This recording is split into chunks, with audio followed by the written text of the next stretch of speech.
कामदा एकादशी का महात्म्य। धर्मराज युधिष्ठिर बोले कि हे भगवान, आपको कोटि बार प्रणाम है।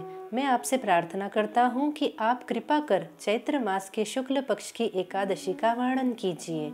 श्री कृष्ण भगवान बोले कि हे राजन, आप एक पुरानी कथा सुनिए जिसको वशिष्ठ जी ने राजा दिलीप से कही थी। राजा दिलीप ने पूछा कि गुरुदेव, चैत्र मास के शुक्ल पक्ष की एकादशी का क्या नाम है, उसमें किस देवता की पूजा होती है और उसकी विधि क्या है, सो अब आप कृपा पूर्वक कहिए। महर्षि वशिष्ठ जी बोले, हे राजन, चैत्र मास के शुक्ल पक्ष की एकादशी का नाम कामदा है। यह पापों को नष्ट कर देती है। जैसे अग्नि सूखे काष्ठ आदि को जलाकर नष्ट कर देती है, वैसे ही कामदा एकादशी के पुण्य के प्रभाव से पाप नष्ट हो जाते हैं और पुत्र की प्राप्ति होती है। इसके व्रत से कुयोनि छूट जाती है और अंत में स्वर्ग की प्राप्ति होती है। अब मैं इसका महात्म्य कहता हूँ, ध्यान पूर्वक सुनो। प्राचीन काल में एक भोगीपुर नामक नगर था। वहाँ पर अनेक ऐश्वर्यों से युक्त पुंडरीक नामक एक राजा राज्य करते थे। वहाँ अनेकों अप्सरा, गंधर्व, किन्नर आदि वास करते थे। उसी जगह ललिता और ललित नाम के स्त्री पुरुष अत्यंत वैभवशाली घर में निवास करते हुए विहार किया करते थे। वे दोनों एक दूसरे को बहुत प्रेम करते थे और अलग हो जाने पर व्याकुल हो जाते थे। एक समय राजा पुंडरीक गंधर्व सहित सभा में शोभायमान थे। उस जगह ललित गंधर्व भी उनके साथ गाना गा रहा था और उसकी प्रियतमा ललिता उस जगह पर नहीं थी। इससे वह उसको याद करने के कारण अशुद्ध गाना गाने लगा।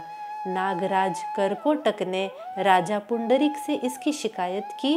इस पर राजा पुंडरीक ने शाप दे दिया कि अरे दुष्ट, तू मेरे सामने गाता हुआ भी अपनी स्त्री का स्मरण कर रहा है। इससे तो कच्चे मांस और मनुष्य को खाने वाला राक्षस होगा। तू महापापी है, अपने कर्म का अब तू फल भोग। राजा पुंडरीक के शाप से वह ललित गंधर्व उसी समय एक विकराल राक्षस हो गया। उसका मुख भयानक हो गया। उसके नेत्र सूर्य चंद्र के समान प्रदीप्त होने लगे। मुख से अग्नि निकलने लगी। उसकी नाक पर्वत की कंदरा के समान विशाल हो गई और गर्दन पहाड़ के समान लगने लगी। उसके सिर के बाल पर्वत पर उगने वाले वृक्षों के समान दिखाई देने लगे। उसकी भुजाएं 2-2 योजन लंबी हो गई। इस तरह उसका 8 योजन शरीर हो गया। राक्षस हो जाने पर उसको महान दुख मिलने लगा और अपने कर्म का फल भोगने लगा। जब ललिता को अपने प्रियतम ललित का ऐसा हाल मालूम हुआ तो वह बहुत दुखी हुई। वह सदैव अपने पति के उद्धार के लिए विचारने लगी कि मैं कहाँ जाऊं और क्या करूं। वह राक्षस घोर वनों में विचरने लगा और अनेक प्रकार के पाप करने लगा। उसकी स्त्री ललिता भी उसके पीछे पीछे जाती और विलाप करती रहती। एक दिन वह अपने पति के पीछे घूमते घूमते विंध्याचल पर्वत पर चली गई। उसने उस जगह श्रृंगी ऋषि का आश्रम देखा। वह शीघ्र ही उस आश्रम के पास गई और उस ऋषि के सन्मुख पहुंचकर विनय करने लगी।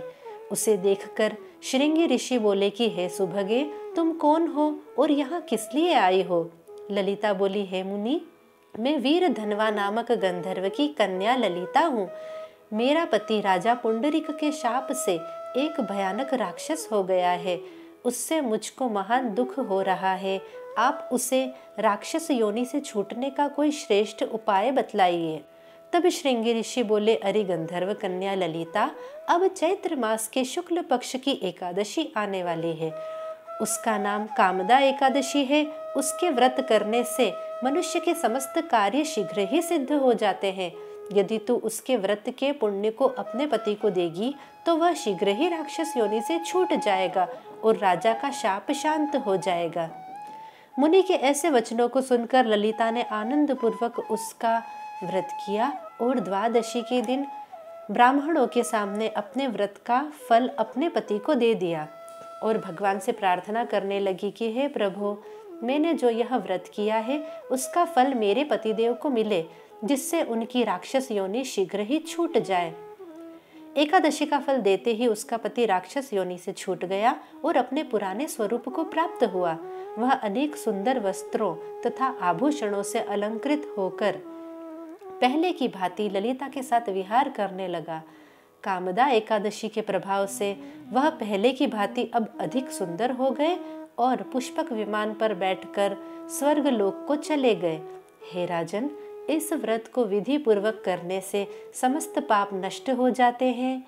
इसके व्रत से मनुष्य ब्रह्म आदि के पाप और राक्षस आदि की योनि से छूट जाते हैं।